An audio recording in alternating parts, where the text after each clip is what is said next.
Bow bow banger management fantasy hockey podcast. Woo! Wow! Wow! Ah, you got me. Jakey, are you here? Are you here? Welcome into Banger Management, the fantasy hockey podcast with Kevin and Josh. Once again, only the two of us, but there are three of us usually. And listen, maybe you will get tired of hearing me say it every episode, but please don't forget him. Jacob. He's real, we Jakey. swear. He is our third co-host. He is just currently on vacation in Japan. He'll be back, I think, in a week. I don't even know when he gets back. That's crazy. I think it's he gets back on Very the 28th exciting. or the 29th, so less than a week. But Also, I know that he's been missing the pod and all the fans a lot. He's been listening to every single episode, so he hears everything we say about him. And yeah, he's really missing it. He said that, I think he was saying to me something like, he almost the only regret he has about going on this amazing trip he's on is that he's missing the pod. And I'm like, go enjoy your trip, you know. Seriously. Well, he'll be here when you get back, but he's like, oh Maybe man, I should have brought my stuff, you know. Yeah, true. Can't predict the future, but listen, we had the Apples close. and Genos collab while he was gone. So listen, he probably has major regrets right now. But listen, probably more collabs in the future. Unless that was the last one, and then because of him, we're never gonna have any other ones. So yeah, well. That would be the reason for sure. that would be the reason. Nah, Jakey, we love you. Excited to have you back. He also texted me. He was just like, oh, I'm so happy. All the stuff with the pod is going well, but I really miss it and everything. So yeah. We should have been able to. What is it? A 13-hour time difference between here and Japan. So yeah, he should have been able to take a break in the middle of every vacation day and just podcast with us for 2 hours. I would love that. But listen, yeah.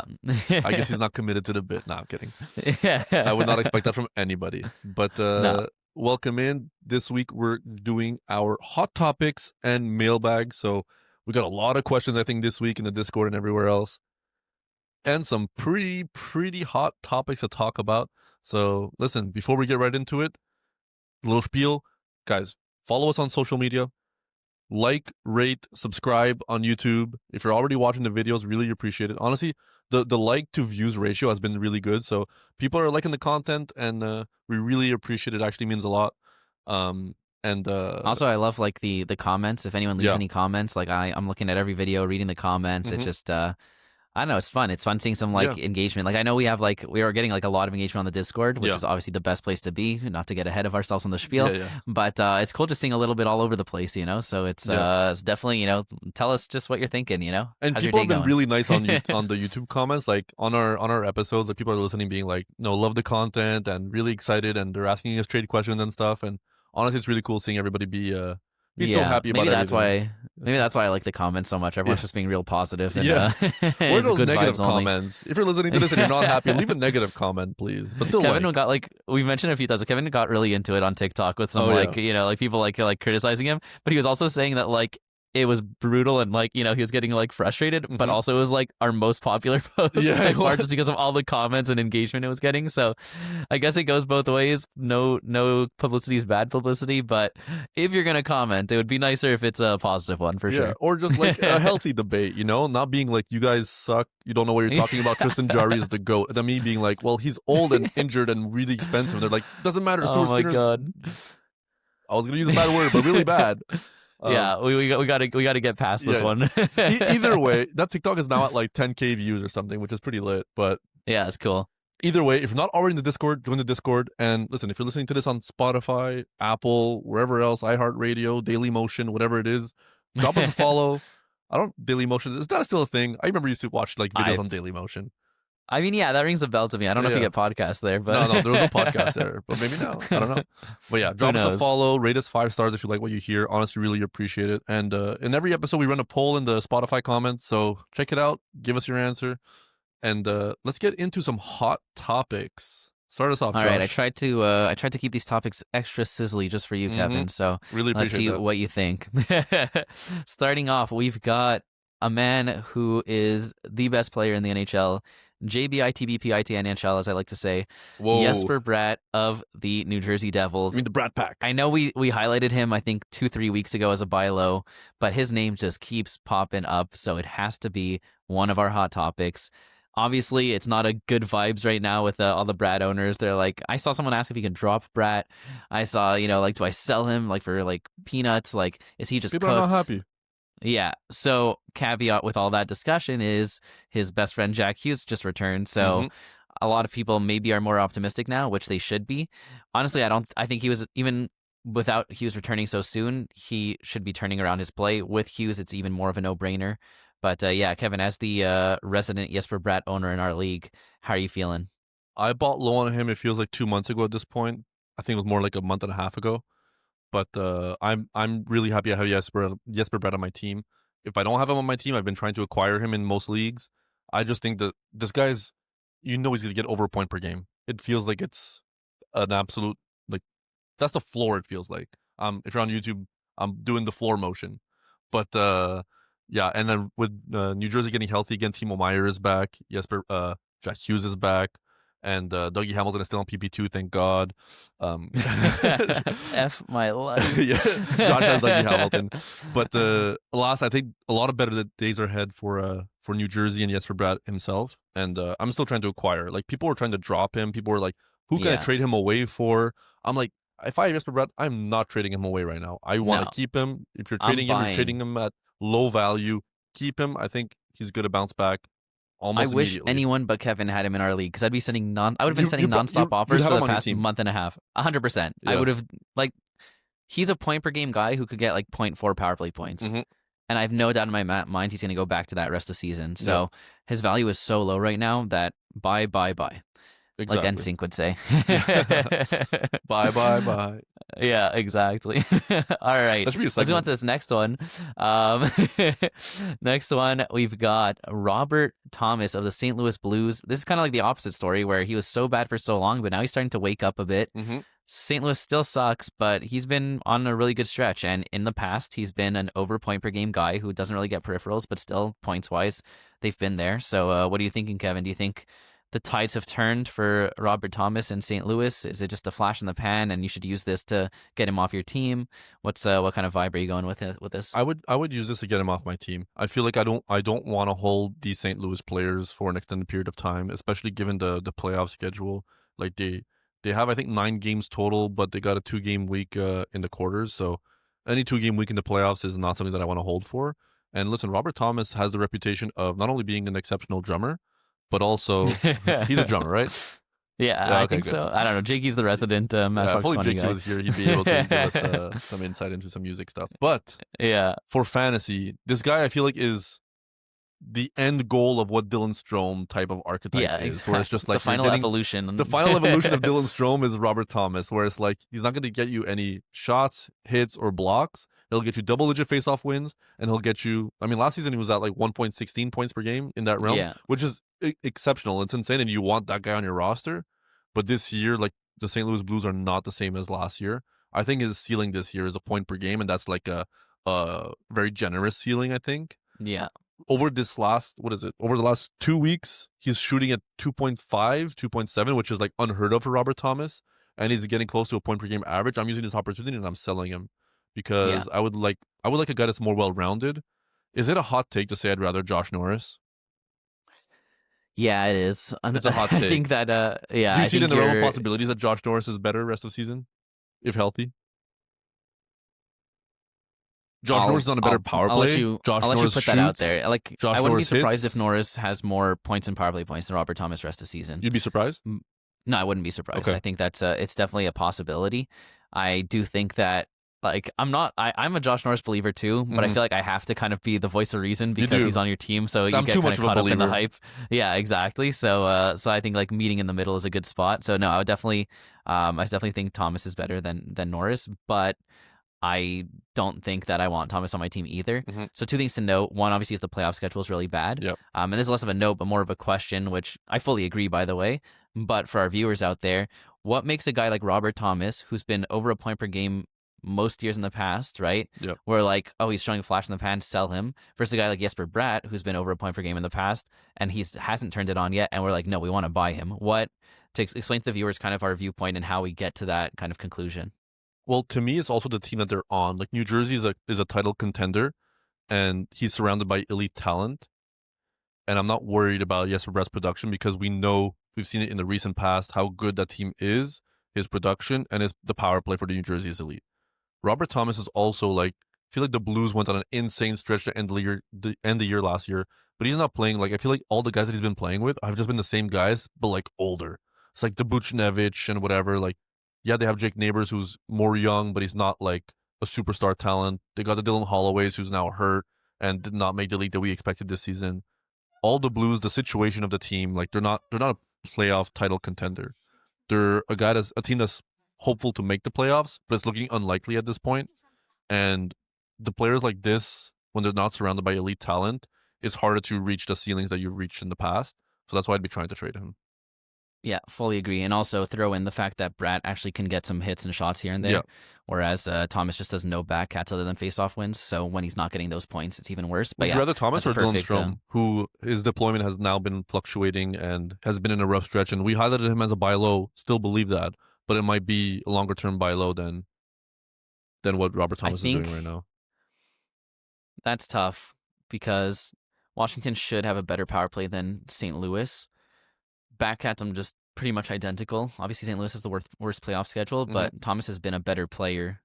And he, like, I didn't think Strome's deployment was in question, and his power play shouldn't be, but his even strength now is getting bumped. Thomas, I have 100% no doubt that he's going to be line one, power play one all year. So I think I'm still going Thomas over Strome. The thing with Thomas is that, like, I feel like his reputation took such a big hit at the start of the year where people were dropping him. He was on waivers in a lot of leagues. He's still on waivers in some of the leagues that I'm in. So, yeah. And his roster percentage is high. It just goes to show that, like, you know, if you're in any type of shallow league, he's on your roster.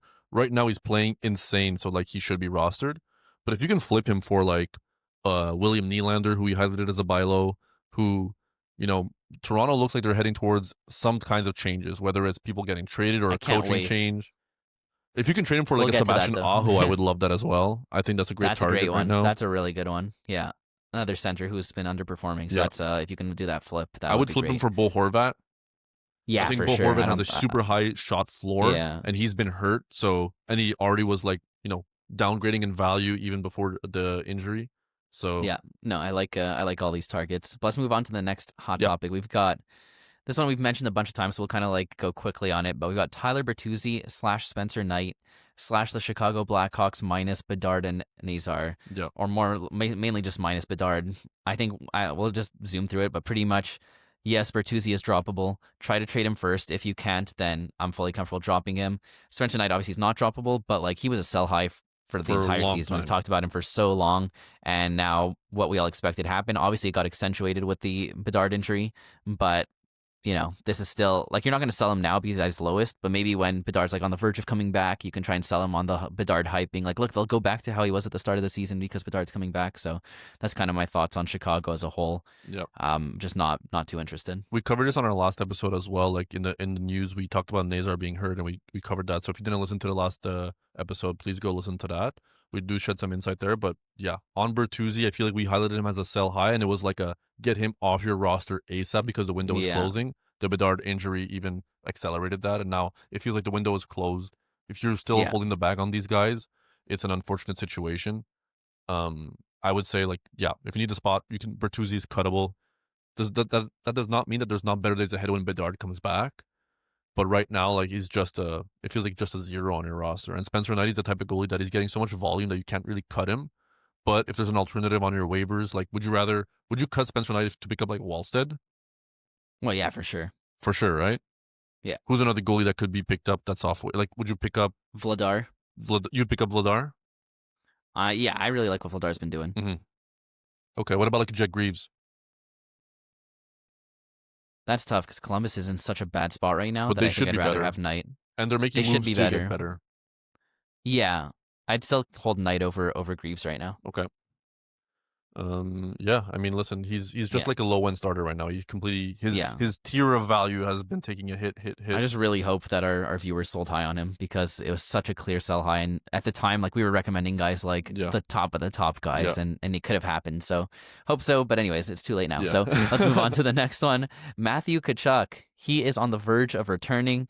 Kevin and I have been having a lot of discussions on him because I've been possibly targeting him in a trade, but I'm not sure exactly how to value him. Do you just assume he's coming back and he's going to be the first round value that he's always been the past couple of years, where he's going to be over a point per game, 3 shots, 1 PIM if your league counts that, 1 hit? do you just 0.4 power play points? That's pretty much his season stats from last year. Do you expect that? Do you expect him to be slow because he hasn't played in months and he's coming off a big surgery and he missed training camp and all that? And then also, does the fact that Barkov's not here bring down his value? So that's kind of all the question marks with Matthew Tkachuk. What do you think, Kevin? My take is that I'm not really worried about Matthew Tkachuk in terms of like his injury history. Like, yeah, he missed a lot of time right now, but it's not like he's played a year, got hurt, came back, and like he's been, have bumps and bruises the whole year that he's still dealing with. Like, he's been fresh off the ice for like since the surgery, and he's been healing. And I think they're gonna do their due diligence to only bring him back when he's truly ready. Like, it's not like he's never skated before, and like his first time skating since the injury is gonna be in the first game that he's coming back, right? Like, he's been skating, he's been practicing, so I'm not worried about his injury when he's on the ice. And do I think he's going to progressively get better as he comes back? Like, obviously, I think with anybody, like when you don't have the game sense and everything like that, like it gives you a couple games, I think, to get back to game speed, let's say. But I think his ceiling is still what he did last year. I know Barkov is not there, and that definitely hinders the power play and also like, the surrounding cast. But we're seeing Reinhardt have success still. We're seeing a lot of guys on this team. Like Marchand has been actually a bright spot. Like we keep saying he's a sell high, but at a certain point, like you have to give him credit and be like, listen, like we're in week 12 of the season. That's 3 months. Like he's still good. So I think that there is enough quality here for Matthew Tkachuk to be the type of player that like he can be. And he's just sick and he's talismanic in his own right too. Like this is the type of guy that's like the personality of the team, the heart of the team as well. Like Barkov is the heart of the team, but he's hurt. So I think Tkachuk is the next guy up. This team won back-to-back Stanley Cups. Like I really want Matthew Tkachuk on my team, and if you're able to acquire him right now, right before he comes back, like as you're listening to this, he might be back like the next game. It feels like. Yeah. So the window is there. If he comes back and he sucks for like a game or two, I'm pouncing on that opportunity to try to buy him. 100%. But I think that's what I'm counting on. I think you're getting a point per game Matthew Tkachuk for the rest of the season. 0.4 power play points, maybe like 0.3 at the lowest, and 3 shots and a hit, and that's an exceptional value. Yeah. Okay, and lastly, we've got this one kind of stings, but hopefully it'll turn around. We've got Auston Matthews of the Toronto Maple Leafs. I bought low on him. I still believe he's a huge buy low, but it's one of those that has not immediately turned around into a success, so it definitely feels a bit bad. There's so much negative press going on about Matthews, about the Leafs in general. Yes.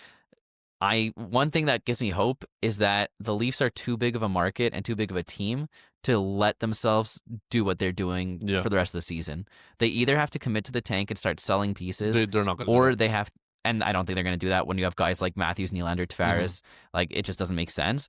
Or they're going to fire the coach, fire the GM. They're going to make some trade to acquire some more talent. I know they've got some cap space now that Marner's gone for essentially nothing. So there's a lot that's could happen, and something's got to happen. So for that reason, I'm more optimistic about Matthews. I know people are always like, oh, he's never been the same since like one injury or another, or oh, he's a huge like Marner merchant or whatever, but like, you don't just accidentally score 69 goals in a season, like he is elite. I don't think Mitch Marner assisted on all of those.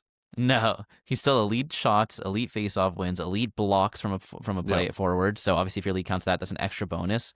And the power play is non-existent right now, and his points have been pretty bad, around like 0.8 on the season. It literally can only go up from here. Yep. Add 0.3 power play points onto that, and he's an over point per game player. So it kind of feels like that's the necessary click for him to go back to. I can't wait for Berube to get fired. It feels like everything is pointing towards Berube getting fired or somebody getting traded. And I think if somebody gets traded, it's Nylander's getting traded somehow. Like, I think they probably got to choose between keeping Berube or trading Nylander. That's kind of what it feels like. They hate each other. I feel like they do not get along at all. And Willie has been one of those guys that like always performs and is like the only one that always performs. So the team is tied to Matthews as well. Like, they don't have a choice to make him successful, but he's also got to take it on his shoulders and be like, all right, this is my team. I'm the captain. Like, I got to perform and I got to bring the team up. And it feels like, I don't know if he has the personality for it. Like, yeah, I think they should have left Tavares as captain, honestly. Yeah. So, but it's hard because Matthews is obviously their best player. So yeah, it's a tricky situation. I'm still trying to acquire Matthews if I have the option. Josh is smiling, but Josh is asking for Brady Tkachuk in a league that has face-off wins, pims, and hits and blocks and shots and all that. So, I think you should be able to get him for less than that right now. And if I have the opportunity to, I am trying to. But also, I do not think that Matthews is hitting the ceiling that he had last year.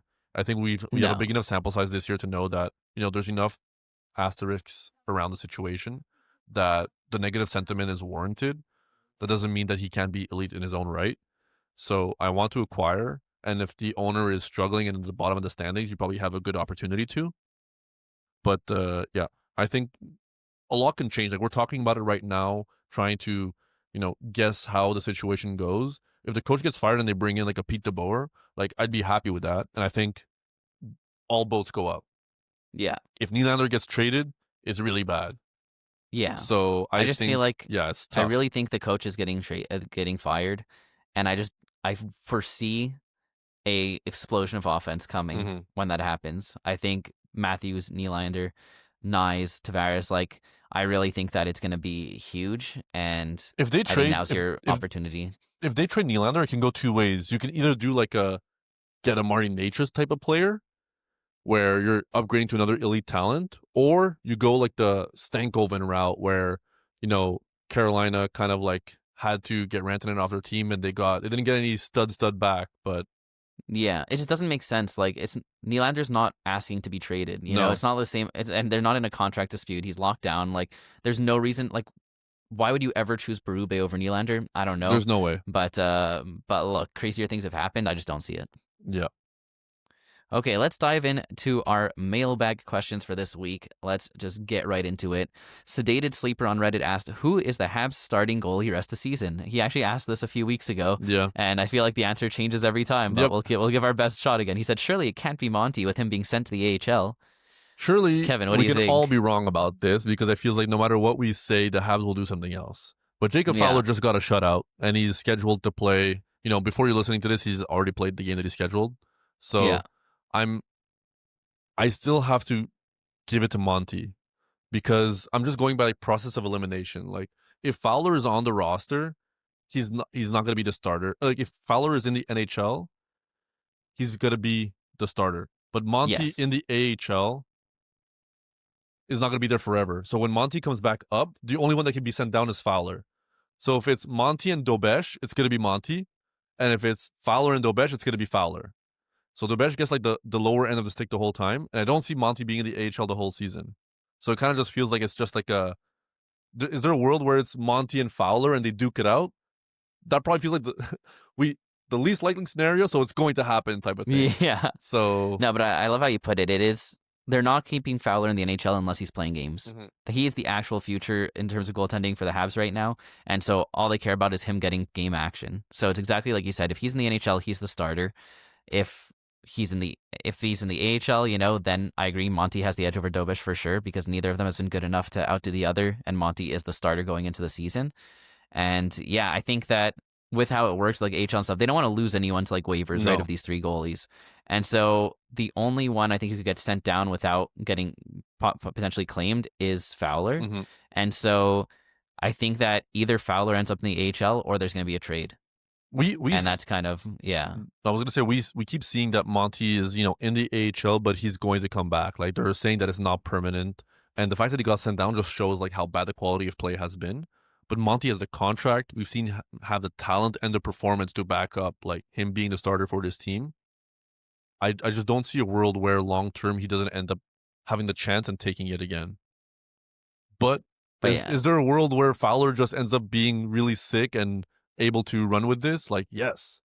But listen, we don't have what is it, the special mirror or whatever? Crystal ball or yeah, anything. That's what I meant. I will say, from what it seems from our conversation, I think what we're saying, even it makes a lot of sense. It seems like Dobish is clearly the third most likely to end up being the starter. So I would not want him on my team particularly, even though he's been getting like every second start right now. Yeah. But yeah, so I would rank it as most likely Monty still, second most likely Fowler, and third most likely Dobish. But for fantasy, you don't roster Monty until he's back in the NHL. So. Oh yeah, of course. This is not like a rush to grab him type of thing. Okay, Injury Old 2298 on Reddit asked, will you guys be doing an episode about the playoffs and players to target in weeks 21 to 23? Also, I watch you guys on YouTube and you've become my favorite fantasy hockey content. I hope Jakey comes back soon. This is Jakey's burner account, confirmed. But thank you, Injury Old 2298, for, first of all, watching on YouTube and supporting us. Really appreciate it. If you're also watching on YouTube, guys, subscribe, leave a like, really appreciate it. And let us know in the comments, like, what team do you want support? Jakey back? Do you And not do you want Jakey back? That's definitely what you should do. But no, we always do a playoff primer. I think last season was our inaugural banger management season, and we did a playoff primer episode, and it was like our most popular episode by far. And I think we really we helped a lot of people with that one, and we're gonna do the same thing this year. We're always talking about optimizing for the playoffs already. Like for the last 2 months, we've been talking about optimizing for the playoffs. So we're always talking about that, but we will absolutely make a dedicated episode for the playoffs, and we'll probably do it. My guess is somewhere in January. Like, I think that's a good bet to give enough time for people to react and make, trade acquisitions before all the trade deadlines close for fantasy. And trust us, we're gonna have a lot of content to help you guys out, so you can rely on that. And thank you for saying that we're your favorite fantasy hockey podcast to listen to now. Really appreciate that. And in the meantime, join the Discord. We just created a channel just to discuss fantasy playoffs. So any questions you have there, if you want answers earlier than when our episode comes out, we're there to answer them. We'll grade your rosters. We'll help you find trades, like all that good stuff. Yeah. Okay, KeeperCat4 on Discord asked, what metrics do you guys typically look at when evaluating underperformers to decide if they're a drop or a buy low? And it's kind of like when we were talking about the comparison with Thomas and Bratt, right? Yep. Where both guys underperforming. Obviously, Thomas has turned it around a bit. One of them were like, this guy's a buy, and the other one were like, this guy we don't really want on our team. So what do we typically look at? What kind of metrics when we decide? I know for me, my favorite thing to look at is, first of all, the deployment. Like, is a downgrade in value or performance coming from playing on a different line, less ice time? I look at shooting percentage, obviously, to know, like, some guys are more likely to score goals or like goal scorers than others. And like, is their shooting percentage rock bottom? Are they still in high danger chances? What is their expected goals? Are they involved on lines that have a high expected goals? Those are all the things that I look at. Also, you can just compare to, season averages or career averages for these guys. Like, if we know that a guy like a Jesper Bratt is consistently averaging over a point per game every season, and then for a month in this season he's averaging 0.4 points per game, I'm not like, all right, I'm gonna cut this guy, he's only out 0.4. It's just you can clearly compare with what the situation is in the past. That New Jersey's been struggling with injuries, and guys go through rough stretches, and those are the opportunities where I want to buy low. When guys are bad and I'm looking at cutting them off my roster, it's usually like a degradation of the team in general. That is, I think, a big sign for if the team is just bad and the guys on the team are bad, then I'm less likely. It can be like, okay, if the team becomes good, then I'm interested again. But if the team is bad, then like they might get shut down and stuff. So what do you look at, Josh? Yeah. I mean, I fully agree. The way I would kind of like look at it is like, okay, first thing you do, you look at, like you said, their career/last year averages to kind of get an idea of the type of player they are. Yeah. Now you look at what they're doing this year. Obviously, if you're talking about drop or buy low, they're not doing well, right? Then you think, what's the reason for this? Is the reason they're going through a slow streak, or is there a concrete reason? The team is way worse than last year, like St. Louis. Their deployment's way worse. They got bumped from power play 1. It's not looking like it's going to come back, that kind of thing. If there's a clear reason, then you think, okay, is there going to be a remedy to the situation? New Jersey sucks this year. Oh, but Jack Hughes is out, so when he comes back, that should be a huge boost for the team. Or they're just in a rough slump right now. Or you look at St. Louis is bad this year. Well, last year they were kind of overperforming, so I'm not surprised that they're doing this poorly. I don't see a reason why they should suddenly turn it around. So that's kind of the way I would look at it. If you see a clear reason why it should turn around, or they're just in a slump right now, then I have no interest in dropping them, and I think they're a good buy low. If you see a clear reason why their value has dropped and you don't see a remedy for it in the future, then I think you can drop them. And a pretty good example actually earlier this year was Andrei Svechnikov, where he in past years he's always been solid, but he was just awful. Like the zeros for a month, it felt like it was really, really brutal. But it was very clearly because he was line 4 power play 2. And if you know Rod Brintamore and the way he does things, you know that one day a guy could be line 4 power play 2, the next he can be line 1 power play 1. And I knew with that deployment change, he would go back to doing kind of what you expect him to do. So I'm like, I'm going to hold on to him. I'm going to wait for that deployment to come back up. And then when he's playing well, I'm going to try and sell him, because the same way it came back up, it could go back down. So that's kind of like the way I look at it. Yeah, exactly. I mean, we're on the same page. And I think also, like, the biggest thing also is the deployment, I think. Yes. Like, you look at 100%. a guy like Jesper Bratt, he's line 1, power play 1, no doubt in your mind is going to be there the whole season. A dip in performance, I'm not worried about. A guy like John Carlson, let's say, in the middle of the season gets bumped down to PP2 and is getting replaced by like Ethan Frank and Connor McMichael, and I'm not expecting him to get PP1 back. I'm trying to get him off my roster because the deployment is kind of going to point you in the direction that his performance can't be as good as it was before because he lost an integral part of his value, whereas the power play one exposure. And you also have to kind of like read the signals from the Yeah. coaches, right? Like sometimes it's just straight up the coach saying like, I don't like how he's been playing. I prefer this other guy there. Or sometimes it's the signal that a guy like Ethan Frank is getting power play one over him. When you're like, if this, no shade to Ethan Frank, but if this like nobody is getting power play one over John Carlson, clearly they don't want John Carlson on power play one. Yeah. It's not like someone who's so incredible forced his way onto power play one. So that's kind of different things you can look at. All right, Paul L. on Discord asked, with the holidays and the Olympic break in February, do you think injured guys like Fox will wait until after the Olympics to come back? Absolutely not. It'll be the opposite. I think guys all want to play in the Olympics, and they're all going to be rushing back, even if they shouldn't, honestly. I think they're all going to be trying to make it to the Olympics. If a guy is like supposed to be a shoo-in or a strong candidate for the Olympics team, he's going to push to come back before because he wants to be on that team. If the guy wasn't going to be on the team anyways, he might take the extra rest. That's kind of how I look at it. Pretty straightforward. Yeah, fully agree. Okay, Frank on Discord asked, which teams have the best playoff schedules and who do you target from those teams in a trade? So we've talked about this a lot. We just created the new channel in Discord, but we'll run it quickly. Weeks 21 to 23, your two best teams are New York Rangers and Boston Bruins. Both of them have a 4-4-4. Give the edge to the Rangers because they have more off nights, but and then third place, like one slight tier below, is Pittsburgh because they've got a 4-3-5. So over the course of the 3 weeks, it's the same number of games, but obviously it's nicer to have it spread out among the 3 weeks. And then players to target.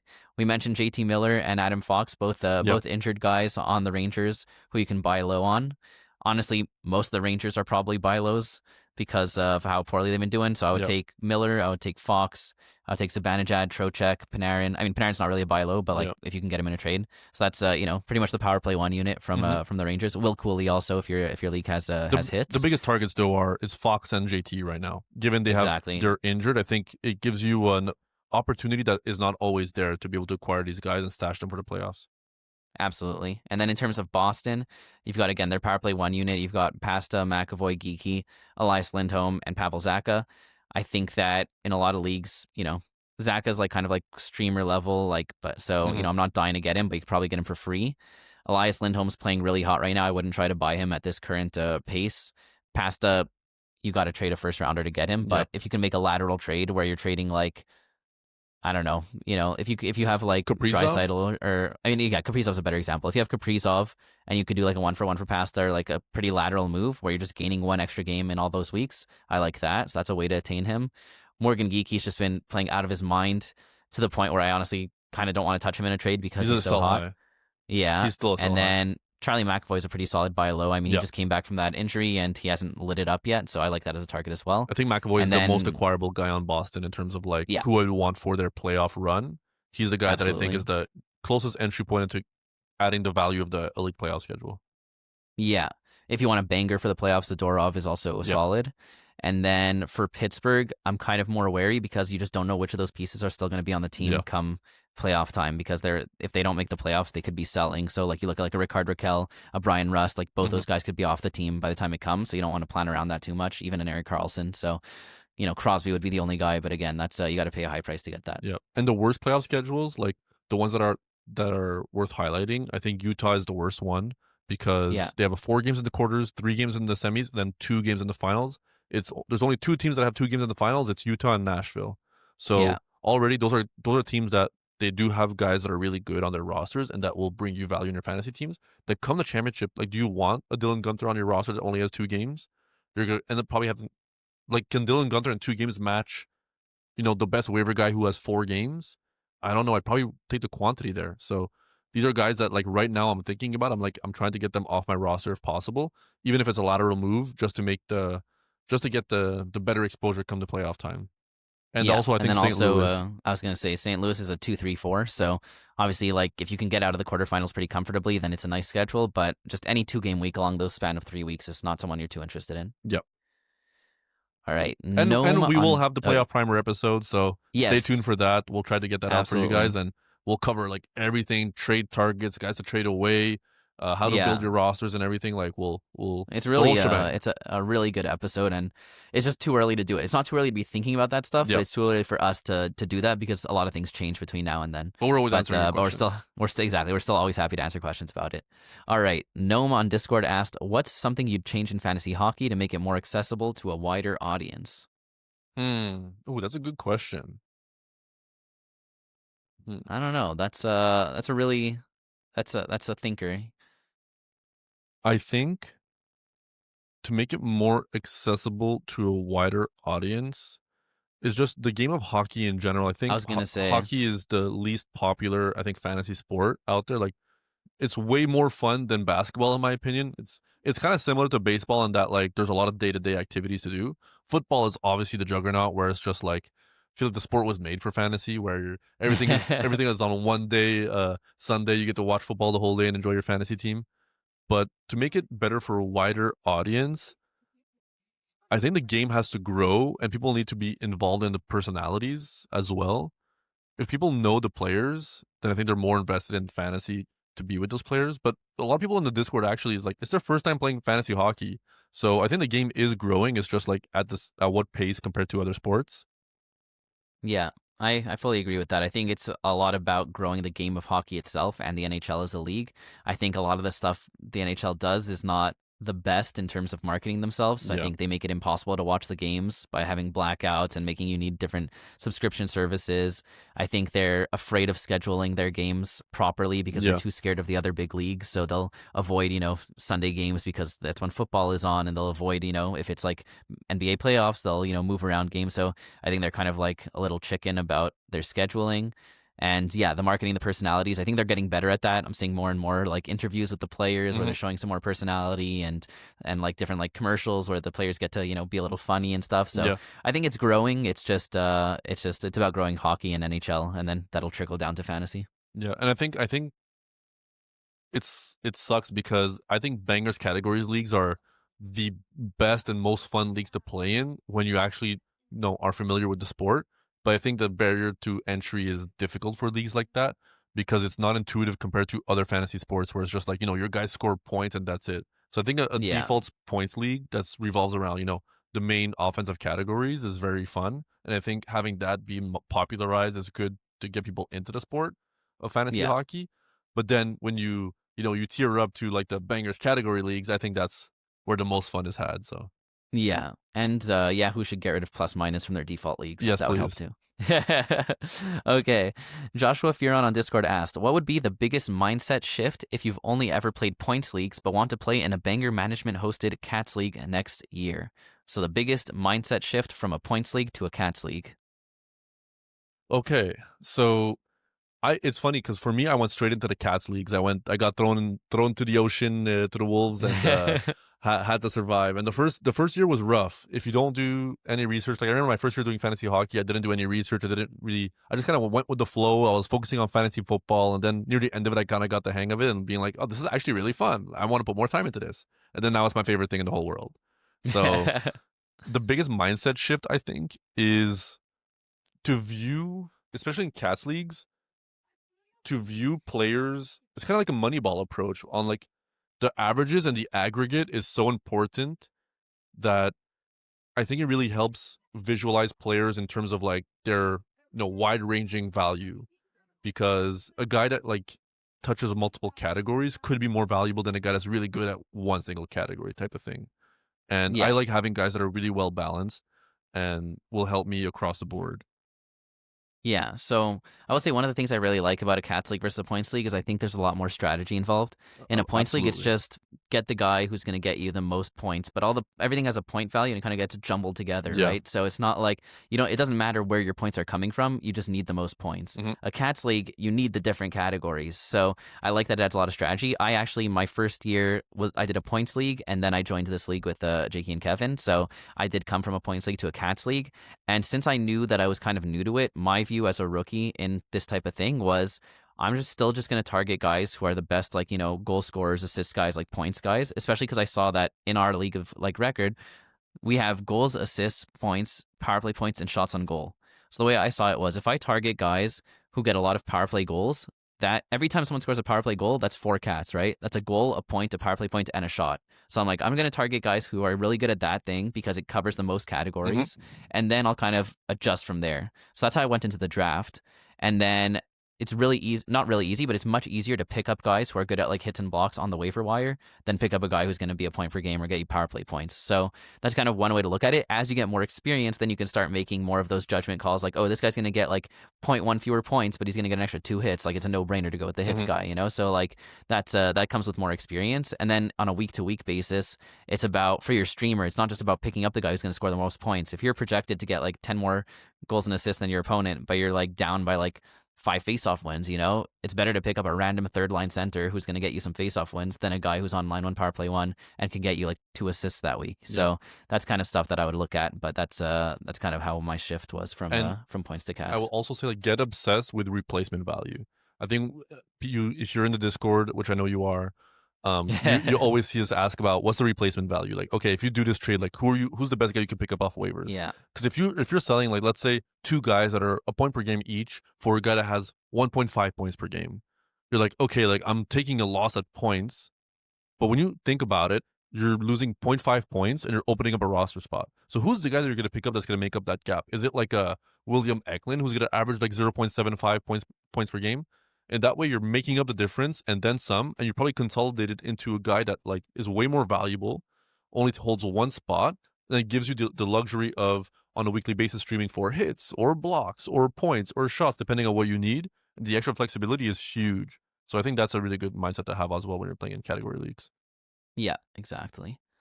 Okay, Jordari on Discord asked, who is your least favorite player to go against in fantasy hockey? He wants 1 stud, 1 mid guy, and 1 nobody. Are we allowed to have the same answers? Yeah, I think we have a lot of the same answers. So I think our stud is Mark Stone. Yeah. I'm trying to pick up if there's a guy better than that I hate going against. I'm not going to choose McDavid or McKinnon. Yeah, no, because that's just like obvious. But I know Jakey's answer would be Brady Tkachuk. JD always complains about when he plays Brady Tkachuk because like we just saw this last week, he can get 10 shots in a game. So yeah, no, that's very fair. But I think Mark Stone is my answer. And Mark Stone is the answer because he always ends up getting multiple power play points against us, and we play in a league with shorthanded points, and that's like a very volatile category because one shorthanded point on the week can win you the whole category. Yeah, which is just as valuable as points, hits, goals, whatever. So Mark Stone, he will rue the day. Yeah, no, and also like he's always injured, but he always magically becomes healthy right when I play him, and then he'll get injured again like over the week after. So he'll come back, he'll have the most insane week of his life, and then he'll just dip, and I'll be like, well, you know, I hate you. Yes. So that's our stud. Who's a mid guy? I can think of 2 nobodies already that I know we both hate playing against. Yeah, and that's Adam Lowry, and I'm gonna add Matthew Olivier to that list. Yeah, Matthew Olivier this year cemented himself on the I hate you list. He put up 0 points for like 2 months, plays Kevin, puts up a 4-point game, goes 0 points for another like month and a half, plays me, puts up a 3-point game. It's unheard of, guys. It's like the fantasy gods hate us for some reason. Yeah. Okay, so I think that covers our no guy. Who's a mid guy? Mid guy? Like kind of like middle of the pack. And also Adam Lowry for shorthanded points always seems to get them. Yes. He's like not rosterable, but somehow the guy against us has him, and then he gets a shorty against us. It's just really, really unfortunate. Yeah. But a mid guy. Okay, here's mid guy. I view like there's a lot of these defensemen who are like a power play 2 defensemen that have no business being rostered because they don't produce backcats. And then I'll go up against them and they'll have the week of their life. Like this past week, I went up against Aaron Ekblad. He should not be rostered in our league. Yeah. In a lot of leagues, he should not be rostered. But then he puts up like he gets a shorthanded point. He gets up like 4 points on the week, you know. And I'm just like, this guy sucks. He shouldn't be doing this. So that kind of vibe is like I think a mid guy. This week I played against Michael Backlund, who got like 5 points in 2 games, and he should not be rostered. I played against Andrew Kopp, who got like 4 points in 2 games, and then as soon as the week was over, the manager cut him. But just like add salt in the wound. So, but these are more nobodies. Yeah, but fair enough. No, it's hard. It's hard to think of mid guy. Maybe like a Brad Marchand. I feel like he's not a stud, but like I feel like every time I play against him, he goes off. This year he's a stud, but that's fair. Like I think that's a good one. Okay, Boom Goes the Dynamite on Discord asked, what's your favorite holiday tradition? Ooh, my favorite holiday tradition is watching Jake and Josh trade over Christmas because they both ruin each other's Christmas and the holiday period by just like being on their phones the whole time and being actual GMs and trying to work out a trade. That usually ends up the phones. Being like a lateral move or somebody gets hurt or something. Like it's always like that. That's my favorite holiday tradition. Yeah, well, I mean, that's definitely my favorite fantasy hockey holiday tradition. Giving a more actual answer, I guess. I celebrate Hanukkah, and one of the traditions is you're supposed to eat a lot of fried food. So we have donuts, we have latkes, which are just these like fried potato patties, everything fried, and it's great. As if I needed an excuse to I was eat gonna say I fried want to eat stuff, fried but, food. yeah, exactly. So I love that tradition. I also love binge watching holiday movies. The same movies. If you Oh my watch god. Home Alone 1 and Home Alone 2 back to back, and I just watched the Santa Claus 1, 2, and 3 Oh with my god. Tim Allen. I've watched the love Santa that Claus trilogy like 300 times over the past 3 years. That's my wife's family. They put it on repeat every year. I can quote like every line and the most obscure lines. But anyways, it's great. And I will say, like, decorating the Christmas tree while, you know, drinking hot chocolate and having a movie playing in the background is just always a vibe. And like, Christmas means a lot to my mom more than it does to me. But I'm a huge Christmas fan. It's just she's obsessed. It's like November 1st, the Michael Bublé's album is playing on repeat. So. I love that. Okay. Easy Peasy on Discord asked, how do I choose between wanting to introduce this podcast to all my friends and league mates versus wanting to keep all the juicy advice to myself for the best chance at winning? It's a great question. All right. So listen, I care about you more than your friends. So I'm going to say keep us a secret. This might not be the popular answer, but keep us to yourself. Win your championship, and then in the off season be like, I won the championship because I was listening to Banger Management, and then you have them join the community. That way you're going into the year, you know, on a clean slate, everybody's even, and at least you got your championship under your belt, first of all. Okay, fine. I was like wondering where you were going with that, being like, don't tell anyone about us. No. Trying to, like, straight. No, but that's good. Yeah, secure the ship, or, you know, you can be like, use it as a trade piece, being like, I have this amazing fantasy hockey resource. Yeah. You make a trade with me, and I'll throw that in as like a sweetener, you know. Or so, listen, and then they can have them join the buy Discord, low on a guy we'll prioritize your questions over theirs. We'll tell them bad information if you tell it. No, no, but obviously we want to keep growing. I get it though. Anytime I find a new fantasy hockey resource, I'm like, I can't tell anyone about this. It's like my precious, you know. Like, whatever gives you the most fun, do. If it's sharing with your friends, honestly, we really appreciate that. And if you want to win the chip first and then share it with them, I'm okay with that. Yeah, exactly. All right, last question. Shepherd Commander on Discord asked, what is your draft strategy in Cats leagues? Are you looking for players who do multiple things or specialists who do one thing well? How do you feel about punting Cats? So I kind of touched on this in the previous, how I moved from points to Cats. It very much depends on the categories, but what I like to do is I like to look at categories that correlate with each other a lot. And I put more value to those. So like, let's say your league like ours has goals, assists, points, power play, win shots, like I said, then, you know, doing like all those categories kind of like tie in together. So getting a lot of guys who do that, that's 5 of your 15 categories right off the bat. Then you look at categories that don't correlate with 15 categories. Most leagues don't have 15, but League of Record, our League of Record does have 15, and I think it's the most fun. And all the Banger Management leagues that we're going to be running next season will be the League of Record setting, so you guys will all be able to play the same kind of leagues. Yeah. And then on the other note, you look at categories that don't correlate to anything else. For example, in our league, face-off wins. That pretty much every year I end up punting face-off wins. This year I decided to try and go for it because my first picks were JT and Crosby, who are just elite at them. But in general, I like to punt that one because it doesn't actually correlate to anything else. And you're drafting centers, you're going to end up with guys who win face-offs. If you can trade those guys to other players and be like, here, I'll give you face-off wins, you give me some of these other categories in return, then, you know, I think it's a huge advantage. Also, a lot of the top teams in our standings always go for face-off wins. So if you're just not even in that conversation and you can improve elsewhere, then that's kind of how I look at it. And then obviously, 0G is the way to go. Yeah, we're definitely team 0G out here, especially in a categories league where you can get so much value in the middle rounds. Like, I don't want to draft a goalie in the 7th, 8th, 9th round if I can get a guy that's like, I didn't draft any goalies this year, and like, yeah, my goalie room is not the best, but I think I put it together pretty well. I picked up Scott Wedgwood after the draft, and he was sick, and then I cut him when Blackwood was coming back. I needed to make a decision for my current matchup at the time. I do regret cutting him. Obviously, I was the Scott Wedgwood whisperer. Still feel like I have my touch, but either way, yeah, 0 goalie definitely, and I think you want to prioritize guys that have a high floor, especially early on too. Like, we talked about floor versus upside, but in the beginning of your draft, you never want to like make too much of a risky pick because you can't win your league at the draft, but you can definitely lose it if you mess up your first round pick or second round pick. So yeah, but we're gonna do a draft strategy, like, you know, detailed video in the off season for sure, and leading into the playoffs potentially. Yeah. I mean, also, like, if you want to go into the archives, we do have a top 10 draft strategy episode that we released this past off season. So you might have to scroll a bit, but it's there. Yeah, it is there, and but this is great content. We can spend a whole episode talking about this. We literally have in the past. So I love talking draft. It's probably my favorite time of the entire fantasy season. It's the best, especially when you have like your strategy locked and loaded and how you want to prioritize and how you want to build your team. Like it's just a lot of fun, and we're looking forward to sharing that with you guys more in detail in the future. Yep. All right, that wraps up our hot topics and mailbag episode. Yes. If you guys made it this far, we really appreciate it. This episode is probably coming out, around Christmas. So happy holidays to everybody. Whatever you're celebrating, celebrate it with friends, family, and your loved ones. And make sure that we are also included in your loved ones. So drop us a follow on, Spotify, Apple. Follow the podcast. Rate us 5 stars on YouTube. Subscribe, like, comment. On social media, follow us everywhere, TikToks, Twitter. Yeah, if you're in a giving mood, this holiday season, come shoot us likes and 5 stars and rate us wherever you can. And listen, if you're still listening, I know most people tune out like at the very end of the podcast. If you're still listening, comment who was your favorite draft pick for your fantasy team this season. I would love to know. Nice. We might get 0 answers. Everybody's already checked out. But if you're still here, comment who was your favorite draft pick. I would love to hear that. I like that. That's like the equivalent of like a post-credit scene. Yeah, exactly. If you made it this far, show your real one, a real G.